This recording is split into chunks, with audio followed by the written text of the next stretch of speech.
Hello NYWCites and welcome to another DVD review. This time I will be reviewing Fusion. This was the very first Fusion event that took place in NYWC history back on May 22nd, 2010. I was not in attendance for this very show.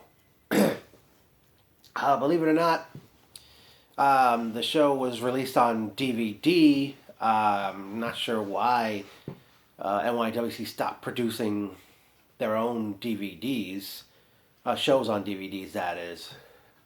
Kind of miss those days, especially when our video used to send somebody to record the shows as they happen. But nonetheless, I was not there for this very event. But the main purpose, this very night, there was a one night, they decided to take the Interstate Championship and the Hi-Fi Championship, held by Alex Reynolds and Dan Echoes respectively, and they were going to merge those belts into what we know today as the Fusion Championship.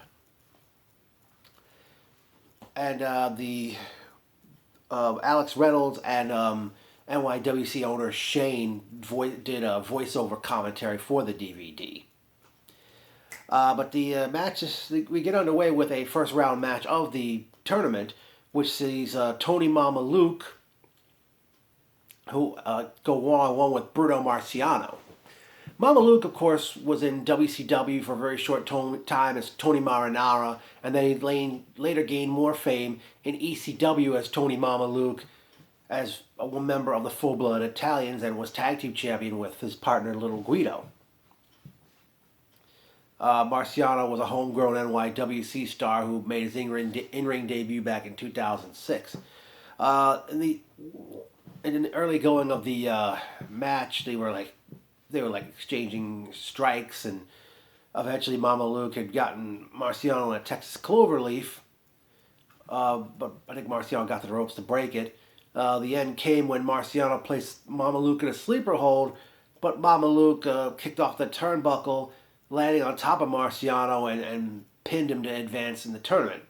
Just think Bret Hart defeating Roddy Piper at WrestleMania 8. That's how Mama Luke defeated Marciano to advance in the tournament. Next matchup, we saw Chris Forza representing High Society, accompanied by Prince Charles, as he went one-on-one with Platinum Pat Buck. Buck was part of the early days of NYWC as Roost Star. Forza debuted with NYWC in 2009. Stalling by both men at the beginning as they kept exiting the ring. Buck hits Forza with a sky high. Buck goes to the top rope. Prince Charles climbs up to the apron. Buck gets off the top rope, and he's arguing with Charles. Forza comes off the ropes. He stops himself from hitting Charles, but Buck pushes Forza into Charles, knocking him down to the floor. The end came when Buck went for the Ricky Steamboat body press off the top rope, but Forza had it well scouted, and he rolled over and pinned Buck to advance in the tournament. Next up was Quiet Storm going one-on-one with Benny Martinez. Now, Storm was trained by Mikey Whipwreck, and Benny Martinez debuted at NYWC back in 2006. Storm He gave Benny a lot of hard hits in the early going of the matchup. Storm went for his patented Storm Cradle Driver, but Benny countered it, but tried to do some kind of a counter to a pinning combination, but Storm eventually kicked out. Benny hits a double underhook DDT and pins Quiet Storm to advance in the tournament. Next up in singles competition, the good guy Azrael takes on number one John Silver. This was way before Silver had grown a beard. Silver actually debuted back in 2007. Azrael, I believe, debuted with NYWC in 2009. Came out of the LIWF Doghouse. Early in this matchup, Silver hits Azrael with a wicked Polish hammer. Azrael later on hits the electric chair drop and goes for his top rope stomp, but he misses, and Silver eventually hits a form of a lung blower and pins Azrael to advance in the tournament, thus concluding the first round of this one-night tournament. Up next was a Battle Royal, which consisted of those who were not already in the tournament or in any of the title matches on the show. But among the participants were Spider, Manny Martinez, Victor Cruz, the Knuckle Dusters, Eddie Guapo and Boogaloo, accompanied the ring by Julius Smokes, All Money is Legal, K Murda and K Pusha, Francis Kipling Stevens, Maxwell Belvedere, the butler of Alex Reynolds, Joey Brajol, Scyther, Stockade, and David Crowley. Eventually, it came down to Brajol, Scyther, Belvedere, Stockade, and Crowley. Stockade and Crowley double team Brajol, eliminating him. Scyther ends up eliminating Belvedere. Stockade and Crowley both eliminate Scyther, and Stockade then eliminates himself to go attack Scyther on the floor, and officially Crowley won the Battle Royal.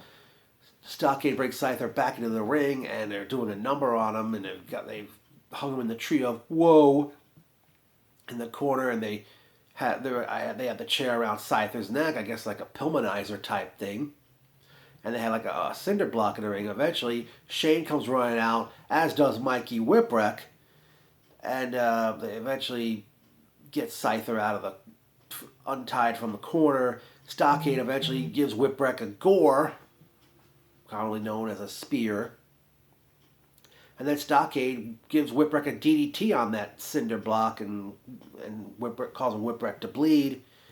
And then they had to help Whipwreck out of the ring, and they show him in the back still bleeding. Whipwreck grabs Scyther by the neck, and he says, "You see what happened to me? This is your fault." He says, "You just stop fucking with these guys. You've been doing this for months."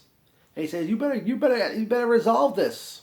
And eventually Whipwreck says, "If you don't, I will." And Whipwreck looks to the camera and says, "Crowley, Stockade, Dugan, pray to God he resolves this with you, or I will." And that led up to Whipwreck's coming back into the ring after he had retired in early 2009. And Whipwreck's feud with the Order of the Black began. Okay, then we have the semifinal matches of this one-night Fusion tournament, as we see Tony Mamaluke go one-on-one with Betty Martinez. I don't know if it was this match or Betty's match with Quiet Storm, where Betty had seemingly hurt his knee. Betty ended up pinning Mamaluke with a double-arm DDT to advance to the finals of the one-night tournament. In the other semifinal matchup, we saw Chris Forza accompanied the ring by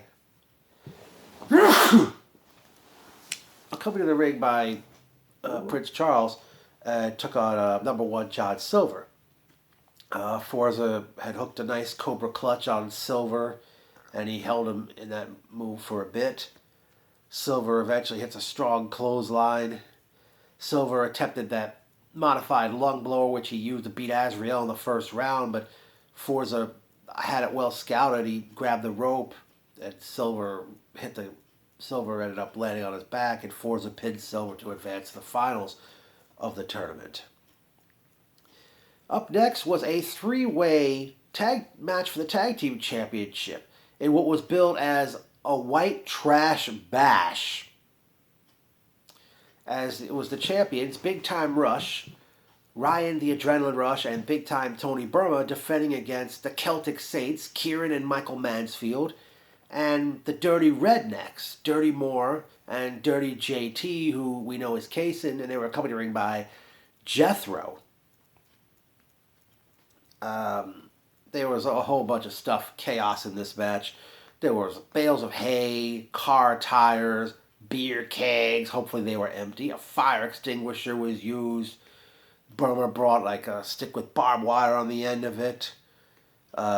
Celtic Saints used cheese graters to bust Burma open. Computer keyboard Burma used on, I forgot if it was Kieran or Michael.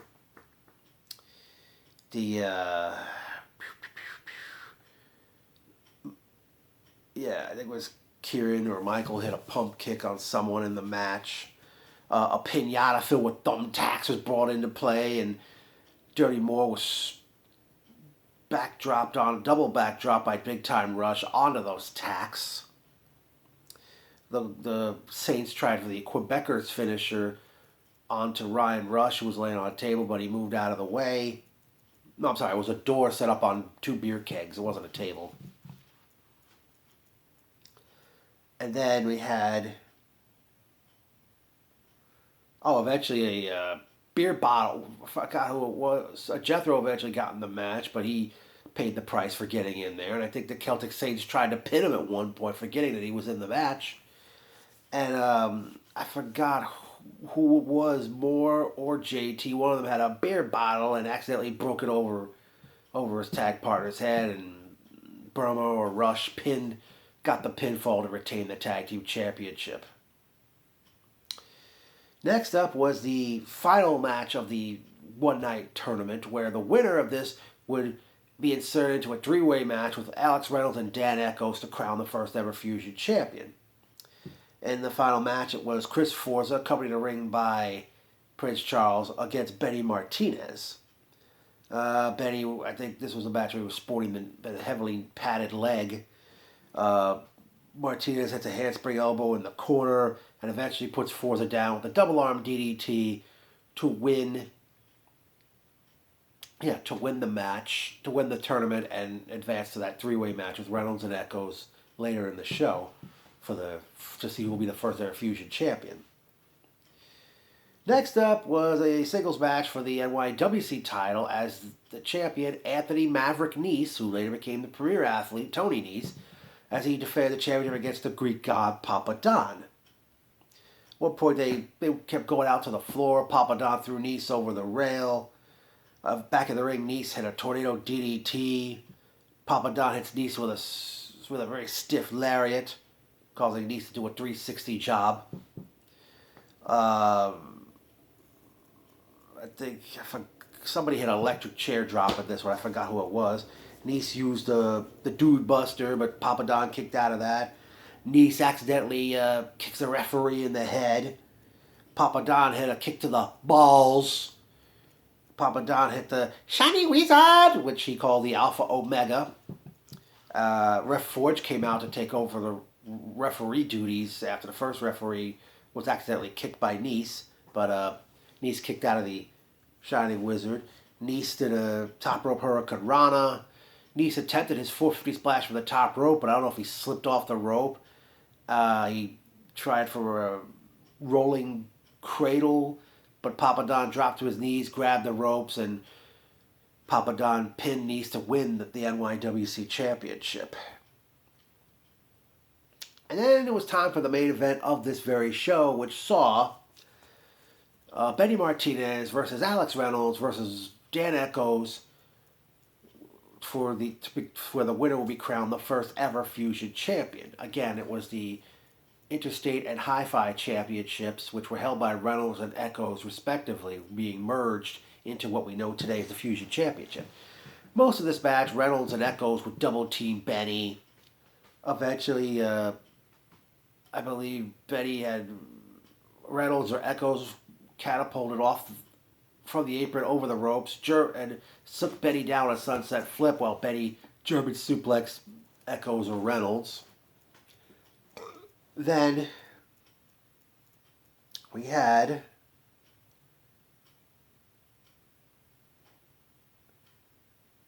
eventually they worked over Benny's knee. Benny hit a moonsault on someone.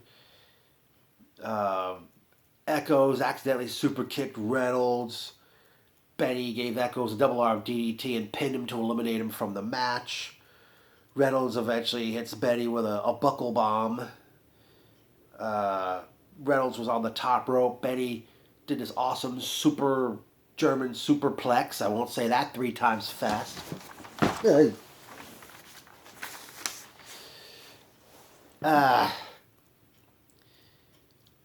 Eventually, Reynolds was backdropped into the front row. Benny jumped off the top rope, landing on Reynolds in the crowd.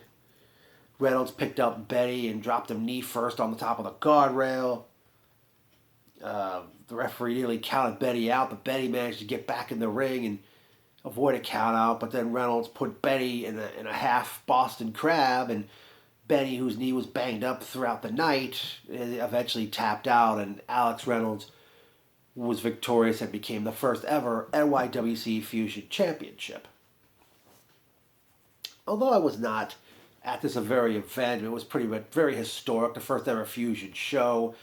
Eventually, NYWC would do their yearly show in the month of May, titled Fusion, up until the year 2000.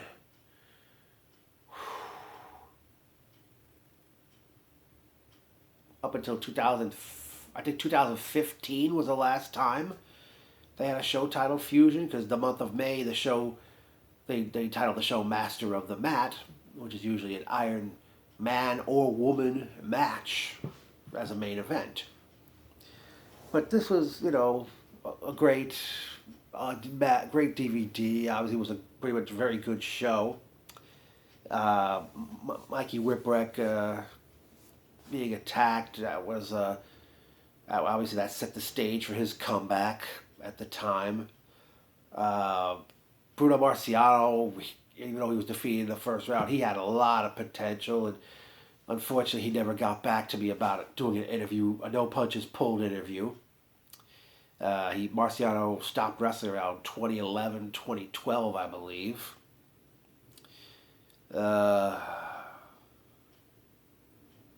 Let's see who else. Reynolds and John Silver.